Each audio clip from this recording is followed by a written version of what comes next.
Support. Support to me is a subject all on its own. I want to discuss it on a deeper level, and possibly bring in a few scenarios from my own experience of how I understand what support is when you're supporting a person, supporting a family, supporting a situation, supporting your children. And I can bring up a situation of my ex-husband's family and how they actually support. You get the subject of blood is thicker than water. And you'll support another person, come hell or high water, thick or thin, whatever the situation, I've got your back, I'm going to support you the whole way. So you get support and you get support. So there's the type of support where you support a person, everything they say you just agree with, and you go with what they want to keep them happy, to please them. And I'm not inclined to actually always agree with it. So I'm one of those people that'll take a situation and I'll actually break it down and say, okay, what is the whole story? So I don't believe in always backing a person's belief, how they understand the process, and that is the end of story. I love to take the whole picture into the equation and say, okay, so if this happened and that happened, is there a right and a wrong? Now, in many cases, there is no right or wrong. It's about the situation's isolated process or flow of events, current of how it all actually turns out, how it all plays out. And I don't actually believe in supporting a person. If I believe a person is not operating in the honor of another or understanding or listening to the other person, I've got to say, but where's that other person coming from? How are they understanding the process? What is their modus operandi in the communication, in the actual activity itself? There is, they always say, there's 1,000 ways to skin a cat. I actually hate that saying from a visualization point of view. It's really awful. But there are many ways to actually do things. There are many ways to talk things through. There are many ways to take part in activities and in scenarios and in operations of anything, actually. And to me, support is something that needs to be on a larger scale. Is it benefiting the whole process? What is the ultimate result that needs to come out in the end? I used to run a swim school, and I used to say often to my swimming teachers, look, here's your lesson plans. This is how I'd like it to be done, but you have a style. Everybody has their own style of talking, of communicating, of teaching, of showing people either from what they've learned and what worked for them, or what they've changed in their life to make work for them. So at the end of the day, the result is what matters really. How you get there and how you plan your process going forward, I believe needs to be a teamwork, an interdependent situation. You play your part, you play your part. There isn't only do as you're told part. There is other ways of thinking, and it should be allowed. You need to allow other people's way of doing things within a scenario of how you would like it to end up. How it ends up is what actually matters. The journey going there is the journey.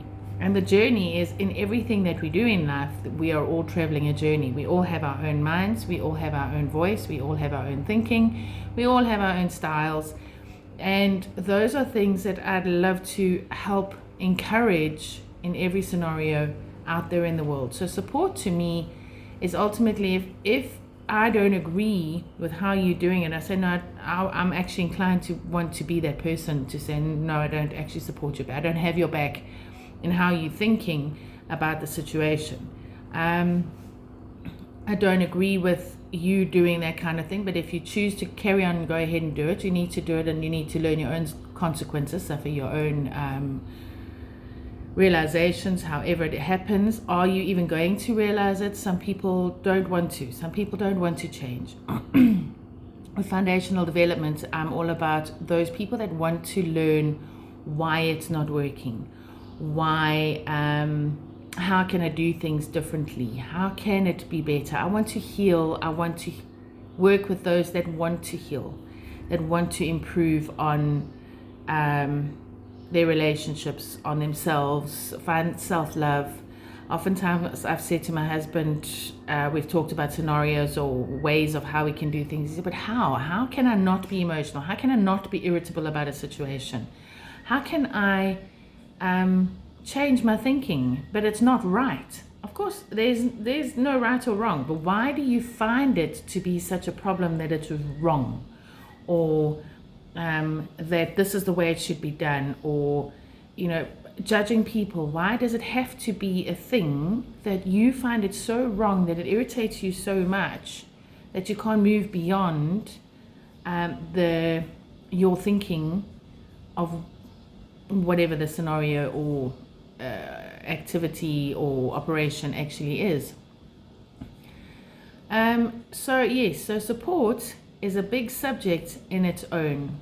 I've worked in preschools before as well, and I've watched children playing on the playground and situations play out, and they'll come and tell on so and so did this, or a kid was screaming because his finger was being squashed under a toy that was being stood on, and the other kid didn't see that was happening.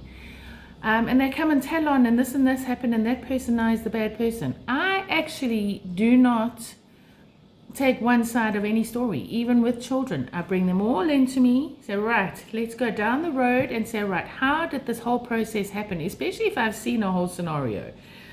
I've watched it play out, and it does help when you know the whole story. However, every child has a story to tell in a situation that's happening. And I've actually solved many problems for children that way too. I like to show them that there is a bigger picture going on. That child went in there, he sat down. As he sat down, the child put his finger under the toy or under the seat of the bike or whatever the situation was, and then that one came in to protect the one that was getting hurt, but actually it was one whole big story. And there's always a big story. Every situation has a bigger picture of how it plays out. An argument that can happen, one person's going to argue this point, right? And that has to be the point being argued. And that person is arguing back the point. And they're completely missing each other in the whole conversation.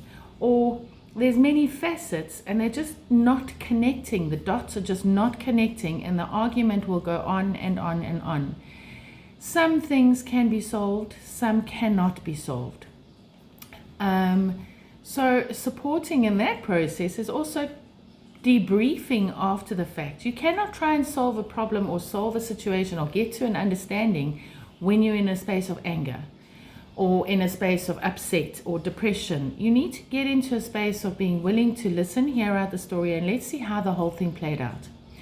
Oftentimes a person is going to speak their part of the story, and they're going to say how they think and feel about a situation. Then if you can allow the other person to have their say, they can come in and speak and talk and say their story. Many times the stories are not going to meet up, but you can understand where that person's coming from or agree to disagree in the situation. It takes a lot of mature thinking to go, all right, so that's how you think of that process, and you looking at that person and say, okay, well, that's how you think of that process. How can we find the middle ground to make something work? How can we take your strength and work process out? So, a support process is about breaking it down and getting everybody's pieces of the puzzle. If everybody puts their piece into the puzzle, you're going to be able to develop a whole picture, but you need to be prepared. Helicopter going over. You need to be prepared to work with the other person and find a way forward. You don't always need to like each other. You don't always need to agree with each other. But there's always a way forward. And the forward thinking, foundational development, the understanding of the bigger picture of how we move forward, roll with things, go with the flow, is going to help you to support the other person, to support the bigger picture, to support the goal or the journey that you're actually moving forward with. I hope that gives a bigger understanding of what I'm trying to achieve in support, or helping to understand support. Please do, in the comments, bring me your scenarios. If you want my email, I'll communicate with you and share my email along the way, and we can actually take it to on a deeper level. I do consulting. I am wanting to work together to bringing groups together and discussing scenarios. If you're prepared to share your stories, we're so many of us on this planet to work one-on-one all the time and only have self-healing going on. How about group healing with self-healing, and develop networks and groups, communications and conversations going forward? I'm really hoping that I can help people out there break down your scenarios, help find ways forward. I'm not going to always have the answer to your situation, but I can ask questions. We can help find out and see the bigger picture, see where the grouping is going forward. I can possibly help show you a way, share different perspectives, and together we can find a way forward in having more peaceful journeys going forward, working together, networking together, conversing together, and growing friendships and communities in a healthier journey. So yes, communicate with me, share with me. I'll help show the bigger picture, and we'll develop our foundations and see where life takes us.